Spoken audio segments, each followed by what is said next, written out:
Paz do Senhor Jesus, graças a Deus estamos juntos para mais uma aula da nossa escola dominical e que eu quero contar com a sua participação, você que nos ouve, que nós possamos juntos passar mais um momento estudando a nossa revista da escola dominical. E hoje a nossa aula é uma aula de número 11 e hoje a gente dá sequência ao assunto que tivemos na semana passada. Na semana passada a gente falou sobre intercessão. E hoje, na nossa aula 11, vai falar sobre os atributos da unidade da fé. Quais que atributos seriam esses? Nós vamos falar sobre humildade, mansidão e longanimidade. Esses três são a base da unidade. Mas vamos estar lendo o texto áureo, para a gente já ir partindo para a introdução e entender um pouco melhor esse assunto. Rogo-vos, pois, eu, o preso do Senhor, que andeis como é digno da vocação com quem fostes chamados. Isso está em Efésios capítulo de número 4, versículo de número 1. A nossa verdade prática, ela diz que a unidade da igreja depende que os crentes evidenciem o cotidiano. A unidade na igreja depende de que os crentes evidenciem no cotidiano a humildade, a mansidão e a longanimidade. Falando sobre para a introdução, nós vamos entender que a base da unidade é o quê? A humildade, a mansidão e a longanimidade. Sem essas três coisas, não tem como ter unidade. E é sobre esses três assuntos que nós vamos falar hoje. Esses três aspectos fazem parte do caráter cristão. E também nós vamos encontrar em Gálatas capítulo 5, do versículo 22 ao 26, eles estão descritos também como fruto do Espírito, ou seja, são coisas necessárias para a nossa vida. Algo que nos chama a atenção, deixa eu controlar o horário aqui, algo que nos chama a atenção é que se não tiver o fruto do Espírito, há uma necessidade, o crente você vai sentir que falta algo. Por isso, nós entendemos, nós estamos falando, desde o começo, são 11 aulas falando sobre a igreja de Éfeso, e algo que Paulo vai refutar, vai falar sempre, quase em todas as aulas nós falamos sobre isso, sobre a necessidade da busca pelo Espírito Santo. E o crente cheio do Espírito Santo, ele vai produzir frutos. E que fruto seria esse? Isso tem que fazer parte da nossa vida. Talvez nós sejamos, tem pessoas que são mais, respondem muito rápido, são mais explosivas. Ela precisa buscar o Espírito Santo para que ele venha controlar os seus impulsos, controlar as suas atitudes. Para quê? Para que ela venha ter mansidão, para que ela venha conseguir ser longânimo. Então, assim, nós somos falhos e precisamos buscar melhorar a cada dia. Servimos ao Senhor a cada dia melhor. Mas hoje o primeiro tópico nosso fala sobre humildade. Para ver a unidade é preciso humildade. A humildade é uma virtude imprescindível para o fortalecimento da comunhão cristã. Espera-se que os crentes sejam humildes, não somente diante de Deus, mas também entre eles. Humildade. Nosso maior exemplo de humildade chama-se Jesus Cristo. Na verdade, todos o fruto gerado pelo Espírito Santo, Jesus era completo, ele tinha todos que a Bíblia cita, mas ele é o nosso maior exemplo. Por exemplo, se você pegar, por exemplo, Filipenses capítulo 2, do versículo 6 ao 7, vai falar sobre o exemplo que ele se colocou na condição de servo. Mesmo sendo Deus, ele não teve usurpação ser igual a Deus. Jesus se entregou pela humanidade. Quando nós olhamos para a humildade, o que é humildade? Humildade é pessoas se colocarem em roupas de vestes, de simples vestes. Se conhece humildade por vestes? Não. Humildade é nada mais, nada menos do que pensar, humildade não é pensar menos de si, mas sim pensar menos em si. O que Jesus fez? Jesus não pensou em si, ele pensou nos outros. Jesus não deixou de ser Deus, mas se colocou na posição de servo. Então, humildade, a pessoa humilde, ele pensa menos em si, pensa mais nos outros. Algo interessante nós vamos encontrar em Provérbios capítulo 18, versículo 12, e ainda também em Provérbios 15, versículo 33, que à frente da honra vai a humildade. A humildade, ela entra em qualquer lugar. Existem lugares que as pessoas que têm honra não vão entrar, mas a pessoa que é humilde, ela alcança, ela pode entrar em todos os lugares. Quando vamos em João capítulo de número 13, versículo 13 ao 15, nós vamos ver o Senhor Jesus se colocando também, mais uma vez, na forma de servo.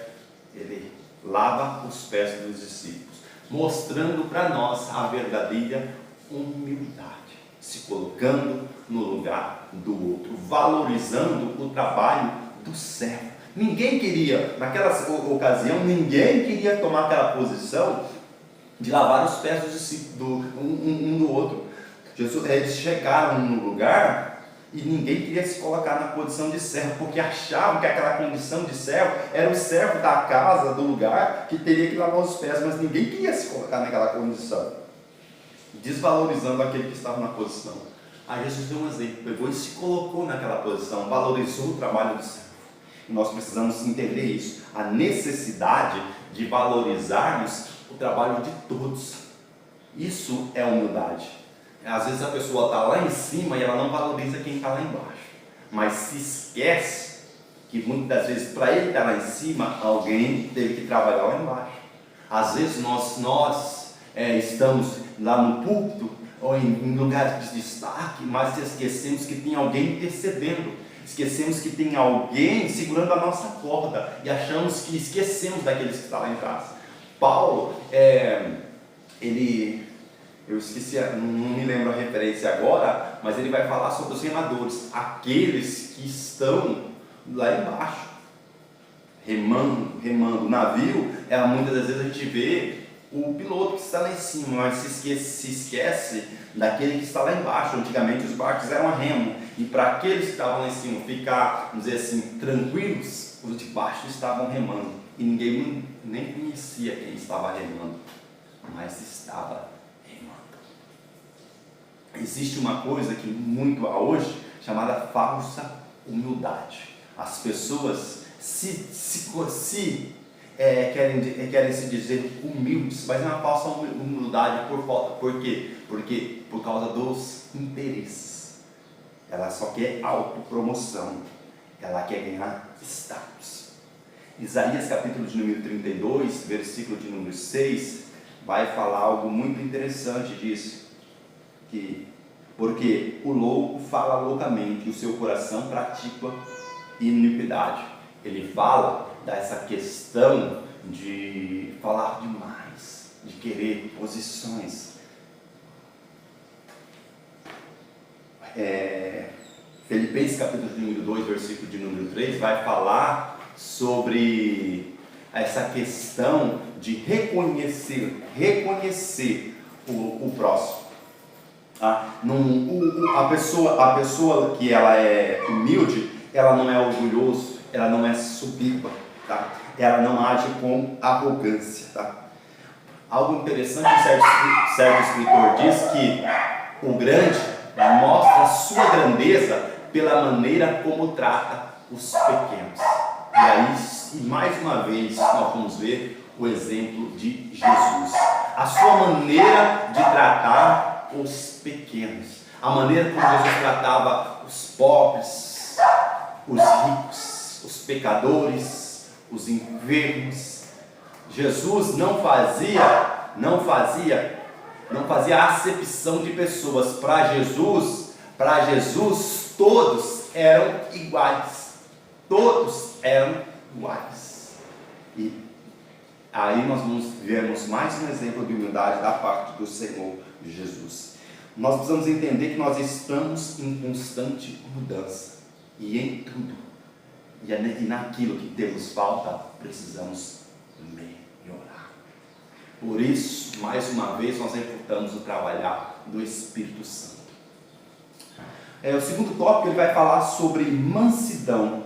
Num conceito, o que é a mansidão? A mansidão ela tem a ver com ternura, gentileza, cortesia e paciência. Isso é o conceito. Se nós vamos ver a Bíblia falando sobre mansidão, orientando sobre isso em 1 Coríntios capítulo 4, versículo 21, 2 Coríntios 10, do 1 ao 2, vai falar de mansidão como fruto do Espírito. Mansidão é uma palavra que deriva da palavra humildade, ou seja, uma coisa está ligada à outra. Com certeza, uma pessoa que é manso, ela também é humilde. Uma pessoa que é mansa, ela não se precipita, ela é moderada no trato e nas ações. E mais uma vez eu chamo a nossa atenção para algo muito interessante, acerca da precipitação. Quantas pessoas não têm sofrido por causa de precipitação? Às vezes a pessoa não consegue esperar e se precipita a tomar atitudes. Vamos pegar, por exemplo, um exemplo como Abraão e Sara. Deus fez uma promessa e o que eles fizeram? Não esperaram o tempo de Deus e Sara deu Agar como mulher de Abraão. Precipitação. Então a Bíblia tem várias questões falando sobre precipitação. Se não pegarmos o caso de Saul, por exemplo, Saul, quando está esperando Samuel para o sacrifício e Samuel demora, ele vai e se coloca na posição de sacerdote. Quando ele acaba de oferecer sacrifício, e que a Bíblia diz que Samuel chega. Então há uma necessidade de tomarmos cuidado com a nossa precipitação. Mateus capítulo de número 11, versículo de número 29, vai falar mais uma vez do nosso grande exemplo de mansidão, nosso grande exemplo de humildade. Quem que é ele? Jesus Cristo. Ele vai dizer: aprendei de mim, que sou manso e humilde de coração. Outro grande exemplo da Bíblia que nós vamos encontrar falando sobre mansidão é Moisés, por exemplo, vamos tomar como base o capítulo de número 12. No capítulo de número 12 nós vamos ver Miriam e Arão se levantando contra Moisés, falando da mulher, arrumando na verdade situações contra Moisés. E até nós vamos, durante todo o período, toda a caminhada em que Moisés esteve na liderança, nós vamos ver Datã, Corá e Abirão se levantando contra ele. Muitos sempre arrumavam uma ocasião contra Moisés. Moisés guardava rancor, Moisés respondia à altura, Moisés tomava uma atitude drástica? Não. Em todas as situações ele elevou a Deus, buscava em Deus uma resposta. Moisés, ele nunca entrou em embates, em confusões, ele sempre esperava. E quando a gente fala de mansidão, ter esse autocontrole, de diante das circunstâncias não se alterar, ter controle.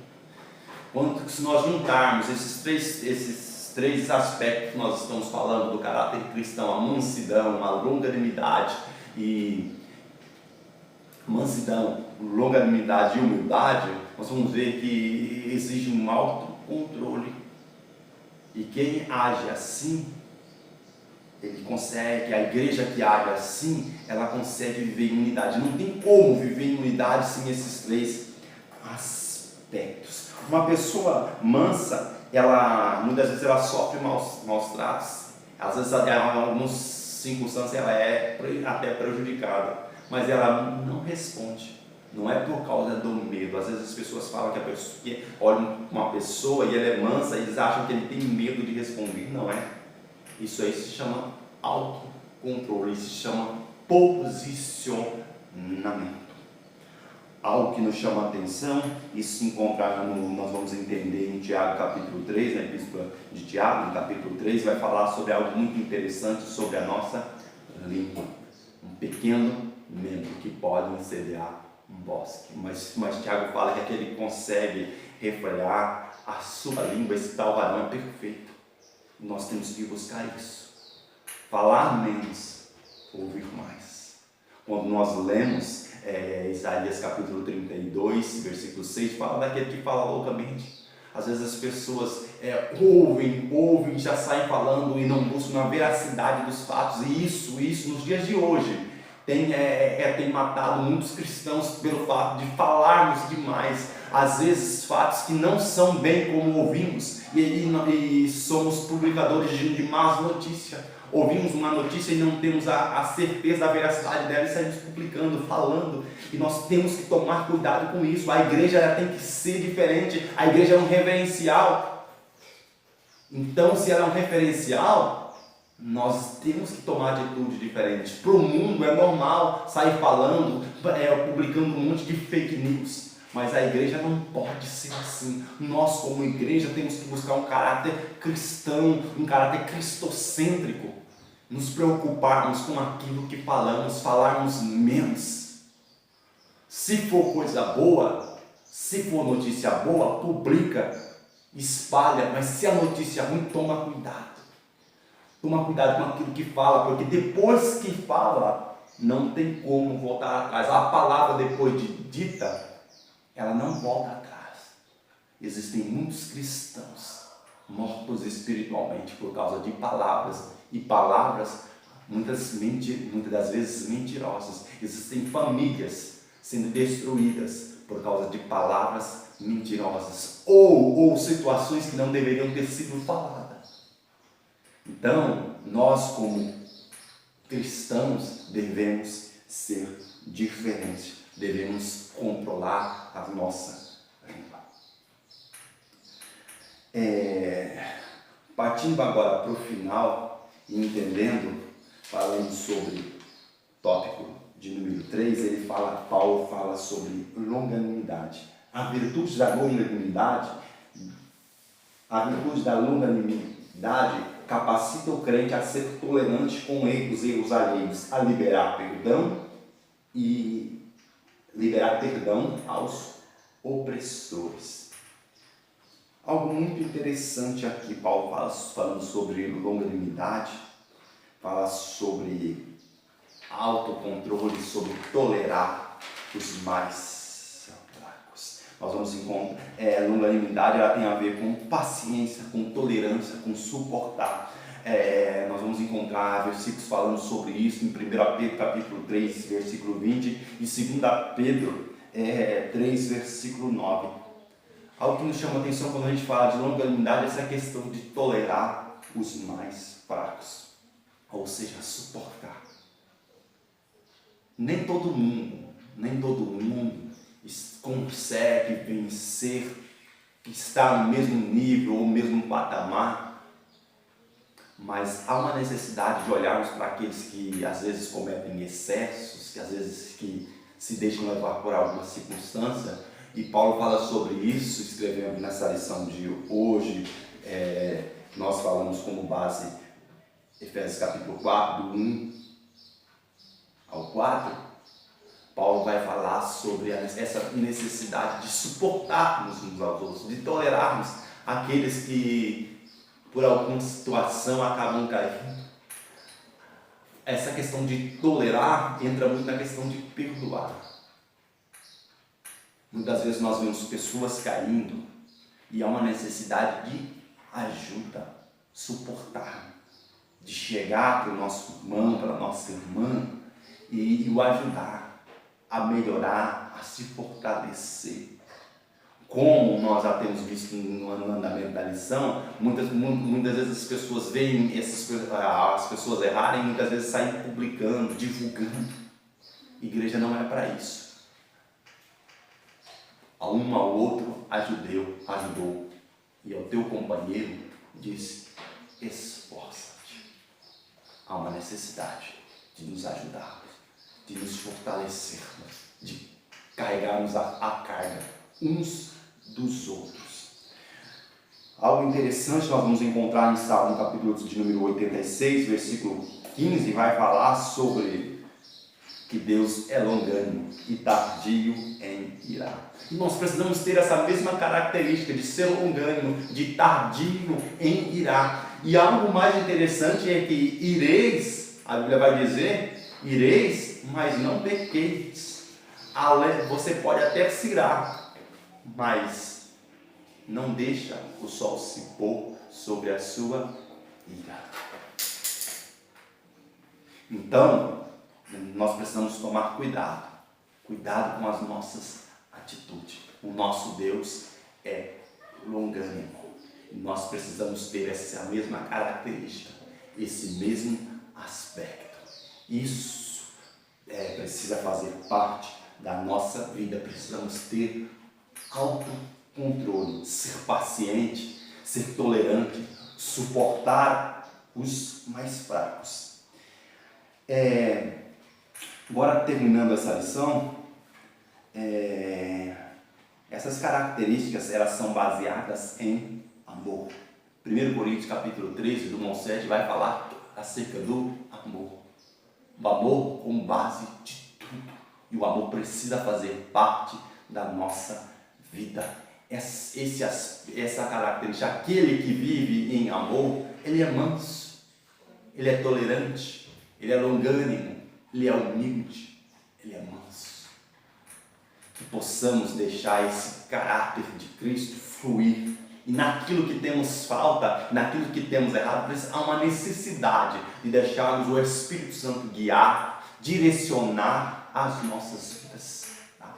Que nós precisamos buscar isso. Deixarmos o Espírito Santo nos guiar e melhorarmos naquilo que temos falta.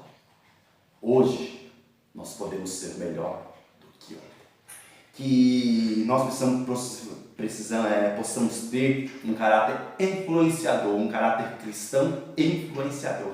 Tá? Que nós não venhamos a olhar as circunstâncias que vivemos, os erros que vivemos, que temos presenciado e pegar aquilo pelas nossas vidas. Não, nós venhamos influenciar, que venhamos ser diferentes. Amém? Que possamos deixar o Espírito Santo nos controlar e sermos moldados e mudados por Ele. Quero agradecer a sua participação, você que tem nos ouvido, que tem nos assistido, que Deus nos abençoe, tá? Sou grato a Deus pela vida da minha família, que tem me ajudado muito nesse trabalho. E próxima aula nós vamos falar sobre isso, sobre família. E eu conto com a sua participação. Divulgue, tá? Compartilhe, que o Senhor te abençoe. Continue conosco.